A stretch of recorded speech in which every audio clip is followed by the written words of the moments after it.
आऊज़ बिल्लाहि मिनश्शैतानिर्रजीम बिस्मिल्लाहिर्रहमानिर्रहीम। शुरू अल्लाह के नाम से जो बड़ा मेहरबान और नहायत रहम वाला है। उम्मीद आप लोग खैरियत से होंगे और इस वीडियो में इंजीनियर फैसल आपसे मुखातिब है। आप देख रहे हैं पाकिस्तान का सबसे बड़ा channel chemical engineering edge tech, जो कि केमिकल इंजीनियर्स और डीए केमिकल के स्टूडेंट्स के लिए तैयार किया गया है।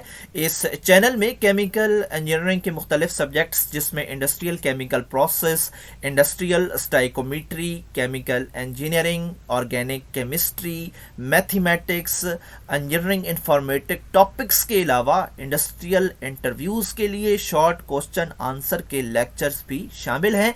आप मेरे चैनल को सब्सक्राइब करेंगे तो मेरी हर लेटेस्ट वीडियो आपको मिलती रहेगी। हमारी आज की वीडियो का टॉपिक है डीए फर्स्ट ईयर की मैथमेटिक्स। एक्सरसाइज 2.1 है और क्वेश्चन नंबर 11 है। यहाँ पे भी हमें अरिथमेटिक प्रोग्रेशन की 3 टर्म्स दी गई हैं, 1/a, 1/b, 1/c। और इन टर्म्स के साथ अरिथमेटिक प्रोग्रेशन का जिक्र क्यों है, वो इसलिए है कि हमने कॉमन डिफरेंस इनके लेने हैं और कॉमन डिफरेंस जो है वो फिक्स होता है अरिथमेटिक प्रोग्रेशन में। इसके अलावा वो कहता है कि show that the common difference, के कॉमन डिफरेंस जो है वो ये आना चाहिए, यानी उनको इस तरह डील करें कि ये आए। तो हम कॉमन डिफरेंस कैसे लेते हैं, second term negative first term, और इसी तरह हर अगली टर्म को पिछली टर्म में से नेगेटिव करने से हमें जो आंसर है वो सेम ही मिलेगा। तो यहाँ पे क्योंकि ये अल्फ़ाबेट की सूरत में है, यानी ए बी सी हैं, तो यहाँ पे देखते हैं हमने सेकंड टर्म को फर्स्ट टर्म से नेगेटिव किया और इसी तरह जो सेकंड थर्ड टर्म है उसको सेकंड में से कर लिया। तो एक ही बात है, क्योंकि डिफरेंस फिक्स हैं।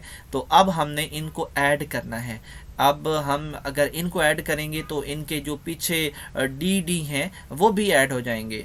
तो यहाँ पे हम 2d लिखेंगे और आगे जो हम चीज़ें कट रही हैं काट के एलसीएम बनाएंगे और उसके नतीजे में हमें यहाँ पे d की वैल्यू मिल जाएगी। तो यहाँ पे हमने क्योंकि प्रूव करके देना है और आगे उसका आंसर भी लिख दिया जाता है, तो फिर हमने इसी हिसाब से इसको डील करना है। और यहाँ पे जो कॉमन डिफरेंस लिखा है यहाँ आप लिख लें कि यानी जहन में आप बिठा लें कि ये d है। d is equal to a negative c बटा 2ac, क्योंकि हमने आंसर में सिर्फ a नेगेटिव c बटा 2ac तो नहीं लिखा, हमने तो यहाँ देखा कि d भी है। तो ये d क्योंकि ये पूरा आंसर अवेलेबल है तो d is equal to a negative c बटा 2ac, और ये हमने हासिल कर लिया और यही हमारा आंसर है।